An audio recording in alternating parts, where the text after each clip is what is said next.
দুইজন শিক্ষার্থী স্পটেই মারা যান। তারা পঞ্চম শ্রেণীর ছাত্র।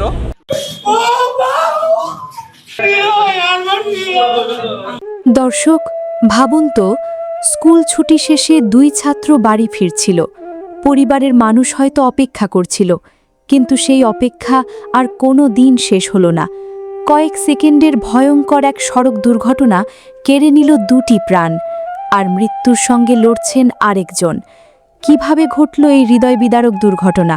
কেন বারবার একই ধরনের ঘটনা ঘটছে? শেষ পর্যন্ত দেখুন, কারণ এই ঘটনার প্রতিটি তথ্য আপনারও জানা প্রয়োজন। ছাত্র ছিল পঞ্চম শ্রেণীর, তারা একটি দুর্ঘটনায় মারা গেছে। এটার জন্য আমাদের খুব দুঃখজনক ব্যাপার। ভালো স্টুডেন্ট বিধায় ক্যাডেট কলেজ স্কুলে চান্স পাইছি। এরকম ব্যবহার গতিতে এবং ওভারলোড কোনো গাড়ি চলাচল না করে এই বিশ্ব।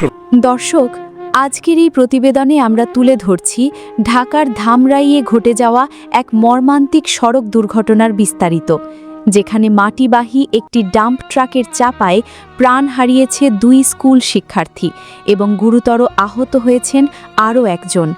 ঘটনাটি ঘটেছে বিকেলে ধামরাই পৌরসভার আইনগণ সেতু এলাকায় ধামরাই কালিয়াকর বাইপাস সড়কে। প্রতিদিনের মতো ব্যস্ত এই সড়ক মুহূর্তেই রূপ নেয় মৃত্যু ফাঁদে। প্রত্যক্ষদর্শীদের ভাষ্য অনুযায়ী বিকেলের দিকে একটি মাটিবাহী ডাম্প ট্রাক কালিয়াকরমুখী লেন দিয়ে যাচ্ছিল। একই সময় একটি সিএনজি অটোরিকশা ট্রাকটিকে ওভারটেক করার চেষ্টা করে। ঠিক তখনই সিএনজির পেছনে থাকা 3 আরোহী নিয়ে একটি মোটরসাইকেলও ট্রাকটিকে অতিক্রম করার চেষ্টা করে। কয়েক সেকেন্ডের সেই ঝুঁকিপূর্ণ মুহূর্তেই ঘটে যায় ভয়ঙ্কর বিপর্যয়।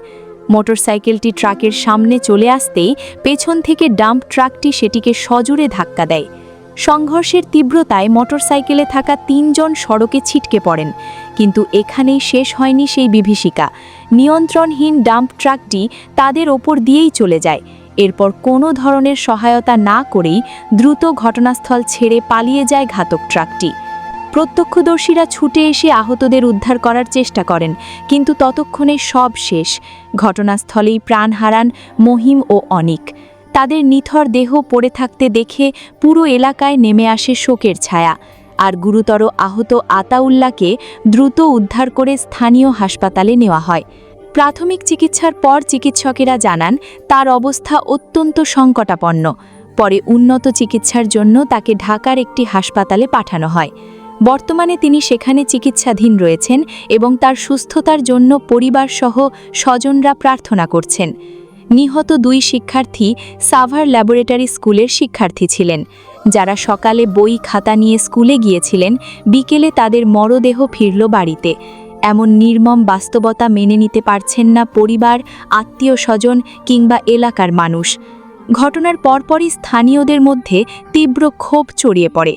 তারা অভিযোগ করেন, ধামরাই কালিয়াকর বাইপাস সড়কে প্রতিদিন অসংখ্য ভারী যানবাহন দ্রুত গতিতে চলাচল করে। বিশেষ করে মাটিবাহী ডাম্প ট্রাকগুলোর অনেক চালক বেপরোয়া গতিতে গাড়ি চালান। ফলে প্রায়ই ছোট যানবাহন ও পথচারীরা ঝুঁকির মধ্যে পড়েন। স্থানীয়দের দাবি, এই সড়কে আগে থেকেও একাধিক দুর্ঘটনা ঘটেছে, কিন্তু কার্যকর কোনো উদ্যোগ না নেওয়ার কারণে একই ধরনের দুর্ঘটনা বারবার ঘটছে। তাদের মতে, শুধু দুর্ঘটনার পর অভিযান চালিয়ে লাভ নেই, প্রয়োজন স্থায়ী ব্যবস্থা, যাতে আর কোনো পরিবার এভাবে প্রিয়জনকে না হারায়। খবর পেয়ে ঘটনাস্থলে যায় ধামরাই থানা পুলিশ। ঘটনাস্থল থেকে বিভিন্ন আলামত সংগ্রহ করা হয়। দুর্ঘটনার কারণ খতিয়ে দেখা হচ্ছে বলেও জানিয়েছে পুলিশ। ধামরাই থানার উপপরিদর্শক নান্নু মণ্ডল জানান, দুর্ঘটনায় 2 জনের মৃত্যু হয়েছে। মরদেহ পরিবারের সদস্যদের কাছে হস্তান্তর করা হয়েছে। ঘটনাস্থল থেকে প্রয়োজনীয় আলামত জব্দ করা হয়েছে। ঘাতক ট্রাক জব্দ এবং চালককে আটকের জন্য অভিযান চলছে। পাশাপাশি এ ঘটনায় প্রয়োজনীয় আইনগত প্রক্রিয়াও শুরু হয়েছে। তবে প্রশ্ন উঠছে, দুর্ঘটনার পর ট্রাকটি কিভাবে এত সহজে পালিয়ে গেল? চালক কি অতিরিক্ত গতিতে গাড়ি চালাচ্ছিলেন, নাকি ছিল অবহেলা? এসব প্রশ্নের উত্তর এখন তদন্তেই মিলবে। বাংলাদেশের সড়ক দুর্ঘটনার বড় একটি কারণ হিসেবে বারবার উঠে আসে বেপরোয়া গতি, ঝুঁকিপূর্ণ ওভারটেক, ভারী যানবাহনের অনিয়ন্ত্রিত চলাচল এবং ট্রাফিক নিয়ম অমান্য করার বিষয়টি। বিশেষজ্ঞদের মতে, কয়েক সেকেন্ডের অসতর্কতা পুরো একটি পরিবারকে আজীবনের কান্না উপহার দিতে পারে। এই ঘটনাতেও দেখা যাচ্ছে একই সময়ে একাধিক যানবাহন ওভারটেক করার চেষ্টা করছিল। এমন পরিস্থিতিতে ভারী যানবাহনের সামান্য নিয়ন্ত্রণ হারালেই ভয়ঙ্কর দুর্ঘটনা ঘটতে পারে। তাই সড়কে চলাচলের সময় চালকদের সর্বোচ্চ সতর্ক থাকা জরুরি বলে মনে করছেন সংশ্লিষ্টরা। এদিকে নিহতদের বাড়িতে চলছে শোকের মাতম। স্বজনদের আহাজারিতে ভারী হয়ে উঠেছে পুরো পরিবেশ। যে সন্তানদের হাসি মুখে সকালে বিদায় দেওয়া হয়েছিল, বিকেলে তাদের নিথর দেহ গ্রহণ করতে হয়েছে পরিবারকে। এই দৃশ্য উপস্থিত অনেকের চোখেই জল এনে দিয়েছে। স্থানীয় বাসিন্দাদের দাবি, ধামরাই কালিয়াকর বাইপাস সড়কে ভারী যানবাহনের গতি নিয়ন্ত্রণে কার্যকর ব্যবস্থা নিতে হবে। প্রয়োজন নিয়মিত তদারকি, কঠোর আইন প্রয়োগ এবং ঝুঁকিপূর্ণ স্থানে বাড়তি নিরাপত্তা নিশ্চিত করা। অন্যথায় এমন দুর্ঘটনা আবারও ঘটতে পারে।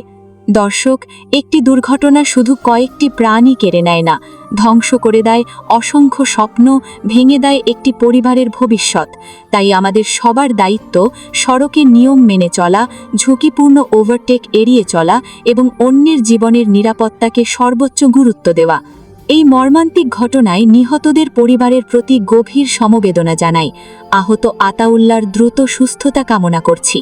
একই সঙ্গে আমরা আশা করি ঘাতক ট্রাক ও চালককে দ্রুত আইনের আওতায় এনে দৃষ্টান্তমূলক ব্যবস্থা নেওয়া হবে, যাতে ভবিষ্যতে এমন বেদনাদায়ক ঘটনার পুনরাবৃত্তি না ঘটে। এ ধরনের গুরুত্বপূর্ণ ও নির্ভরযোগ্য সংবাদ সবার আগে পেতে ভিডিওটি লাইক করুন, আপনার মতামত কমেন্টে জানান এবং আমাদের চ্যানেলটি সাবস্ক্রাইব করে পাশে থাকা বেল আইকনটি চাপতে ভুলবেন না।